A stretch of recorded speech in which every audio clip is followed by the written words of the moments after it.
Alrighty, well, get some lighting here. Yeah, it's gonna be a little dark yet. Get you in the shop here. And I was going to do oh boy, I don't know why it doesn't seem to wanna, oh well.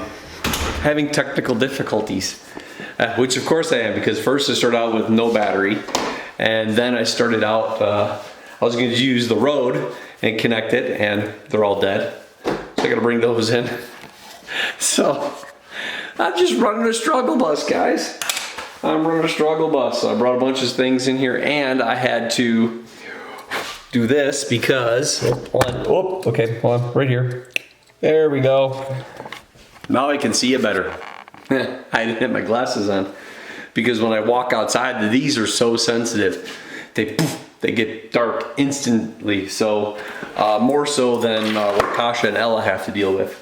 So I had to fight that off. But I am boxing up a knife. I'm getting it together. I'm actually having to make its little sheath, its little wrap to do that. But I'm let me set you guys down here for a second so I can get you sorted out and free up my hands.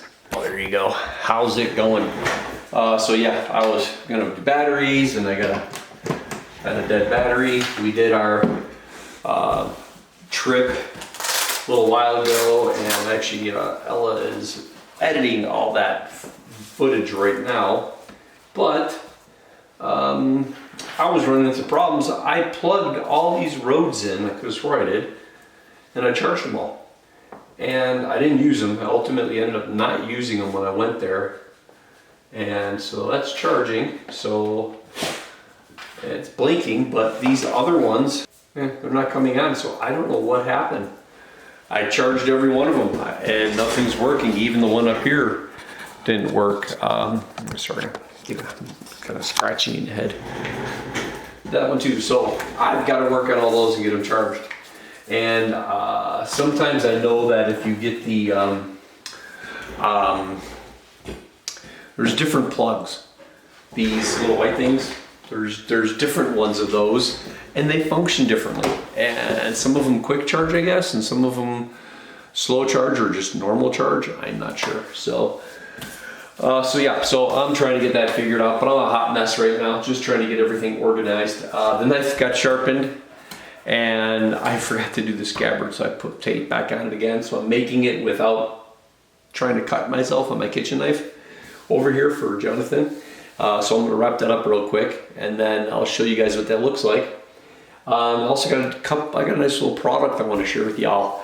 It's pretty cool too, so I'm gonna share that with you because I'm gonna send a little bit over with that knife for Jonathan. Jonathan's got a couple of my knives, so I thought that might be helpful. So there's a few other things, but I'm not sure where to start. Let me wrap up this knife first, and then I'll get back to you guys, okay? Be right back. Okay, not only, lost my chair. Not only did I get the knife finished, but I got my little wireless charged up, so got that going. Sorry it took so long. One thing I have to touch on first is I have a little bone to pick with somebody. You know who you are, Carl. Carl is the bane of my hat existence.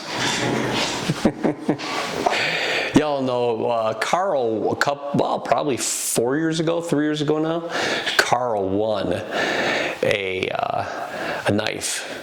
Yes, he won a Montana, I think it was. I think that's, yeah, he got a Montana, wasn't it, Carl? Carl won a Montana.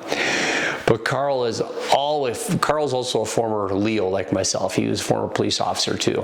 And he's enjoying retirement in Idaho now. So like me, he sought out free lands. But Carl always gave me crap about my hat. Always messed with me about my hat. Well, every once in a while I'm forced to have to wash my hats. You know, this is my Mike Rowe Dirty Jobs hat. You know, I pride myself in that. And I like my dad hats, you know. I like the low profile. I can't wear really big hats, and I don't get in the flat bill, that new fad. I don't like that. But I had to wash my hats the other day, and this is my Bears hat. And I blame this on Carl.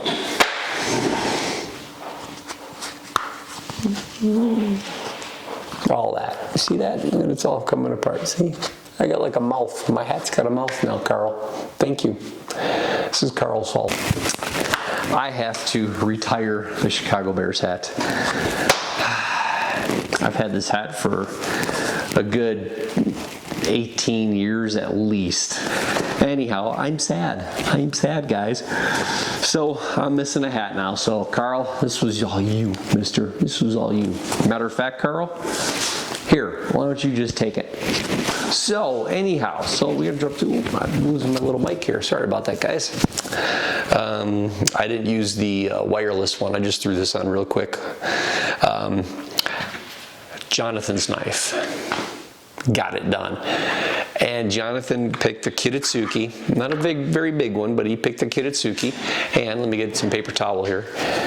And he wanted it etched custom. I got some oil on it and everything like this. Ooh, look at that. See, I'm looking at the camera over there. I got some Kydex on it still. That's why I oil it a lot, because I put them in the Kydex sheath when they're their little storage scabbard, you know, just for shipping. It's nothing fancy. It's just really nice to have something like that when you're shipping it and everything. But he got his name's little, there you go, right there. He got his nickname etched on that there.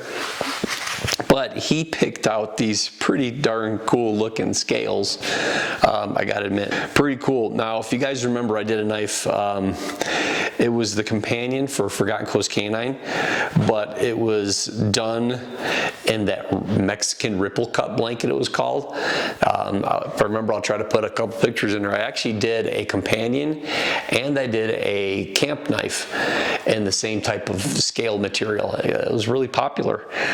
And it's from GL Hansen. Ooh, sorry. It's from GL Hansen and Sons, and they got an actual G Carta, it's called, and they actually have a patent on it. So it's pretty cool how they make it and everything. I'd love to do a tour of the shop one day, you know, and see what you know, behind the scenes and stuff like that. Would be pretty cool. But Jonathan liked it so much, and he was asking where I got them from. So I shared the link, and we were going back and forth about what he liked and everything, and he picked out a set of scales like this. He picked out bacon. Look at this, guys. It's bacon. He picked out a set of bacon scales. So it's Jono's knife, but it's bacon. He's got bacon on his kitchen knife. I thought that was pretty cool. Look at that, guys. Look at that. Hopefully this video is going to turn out good for it. But look at that. It's a book match set. This was a block, and they just rip it down right in pieces, and that was it. So that is slick. So Jonathan got himself a bacon knife. So that was really cool. But one of the other things I wanted to share with y'all is, so thanks, Jonathan, I appreciate that.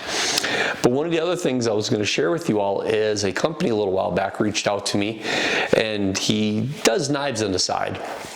But him and his wife actually got into making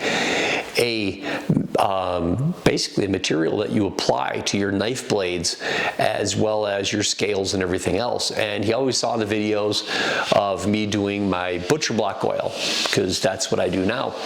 I do the butcher block oil to that, and it works out really good.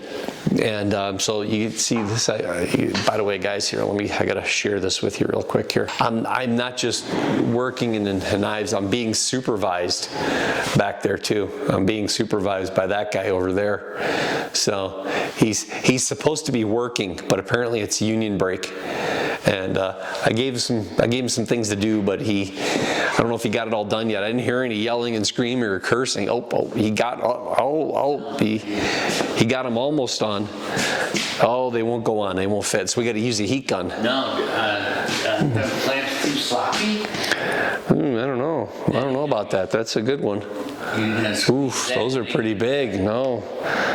You think those 1/2 inch might work? I don't know if those 1/2 inch are going to work. I stopped those. Oh. Well, you want to try the 1/2 inch? They're in this. I didn't know you. Yeah, I got the 1/2 inch there. We're working on the hoses. If you guys remember, I did the dirt bikes and everything. Well, we're putting new tubing on hoses and making them longer than the little 16 inch they give us. These are 24 inch. But we got new ends, and it's these little cinch type crimp things here.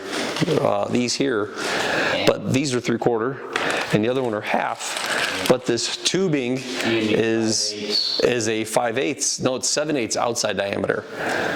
So the outside of that's yeah. So we're running into problems. So maybe that's why I had hose clamps on the other ones, because I got hose clamps in there. So that's probably why. They don't make 5/8. No, I'll have to look online. I know at our local box shop there, they had 1/2, 3/4, and 1 inch, and 1/2 is too small, 3/4 is too big, and so that was what it is. But okay, let me put you back up here. So what I was saying, digress. So they sent me out this material because they know I'd like to do the butcher block oil on my knives, which is right here. And why I like the butcher block oil, it's food grade, vitamin E enriched, so it doesn't do anything to the knife or the handles or anything else. But after I get done making the Kydex scabbards or sheaths, I put a bunch of generous coating of oil on these, on the blade, and then I put it in the sheath a few times and I wipe it off. I put it back in, I take it out, I wipe it off, I put more oil. It picks up any of the little belly button particles, the Kydex dust and stuff like that ends up floating around, because I do stuff my Kydex with paper towel as I'm working on it, but every now and then something gets inside it. And so I try to put the oil on there. But one of the things is I always tell people, do butcher block oil or something to protect your blades as well. Not just your kitchen knives, but any type of knife. And so I say use butcher block oil, works great. You know, worst case scenario, do 3-in-1 or some other type of oil. This is where these folks stepped in, and I got sent that right there. And Grumpy's Blade Butter. Now the stuff's pretty cool. It's all natural. You got this whole thing. They sent me a little thing here, and I was kind of hoping they would give me a little bit more backstory on it, but they gave me a little card here. But it's great. You can store it for long periods of time. It's not going to go rancid or anything like that. But it's just this little wax material that you can go ahead and apply on your blades, as well as your leather and everything else. So it protects all your steels and everything. Again, they just sent this to me to try out, fellow maker.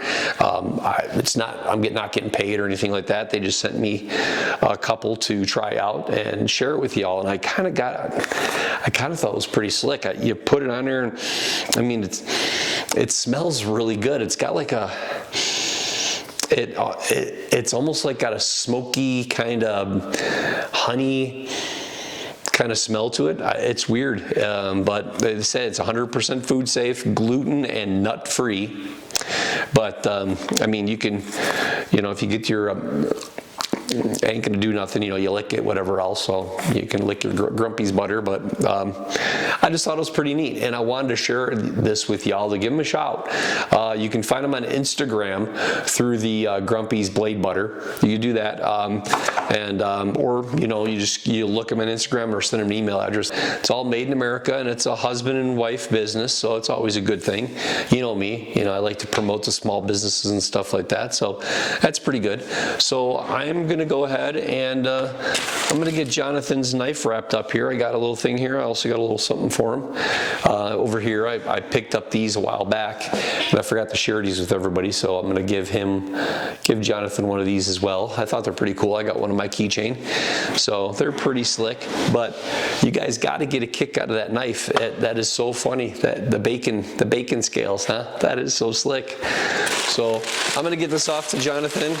I just thought I would share it with you all, let you know what's going on here in the shop. Probably kind of noisy, wasn't it? And I actually got a little vial. It's a little thing of Grumpy. So it's a little version of this big one right here. So I thought I'd give that to Jonathan as well, because like I said, he's got a few knives. Oh, and they also give you these, it's like a honey little candy. I love these things, they're delicious. And Grumpy's deodorant. Look at that, a little Grumpy deodorant. That's so funny. Grumpy's Blade Butter deodorant. So maybe I'll give that to somebody else. I'll put that in a knife box when I can make another knife for someone. So, but that is it, Jonathan. Don't enjoy yourself too much, sir. I do appreciate it. Just expand it again. Y'all have a good one, and thanks for stopping over. I've got a few other videos in the works. Like I said, I did the Expo Northwest. I did the Overland Expo Mountain West the other day with Kasha. We drove down there to go look at some things. Got some plans for this winter and coming up in 2024. It's going to be interesting. It's going to be a different take on what I used to do, content-wise. It'll be kind of interesting. And I'm hoping to bring a few people along with me on the journey. A couple of them, you know, one in particular, I'm really happy to be supporting of them, and going to work something out with that. But I don't want to say too much until we get all of our ducks in a row and get it all sorted. But you're going to be looking at some really nice content. It's going to be neat to do that and build some more relationships. So again, you all take it easy. Have a good one. Remember, like, share, subscribe, all the good stuff. Keep me from the bottom of the YouTube bucket, and we'll see you later. Bye.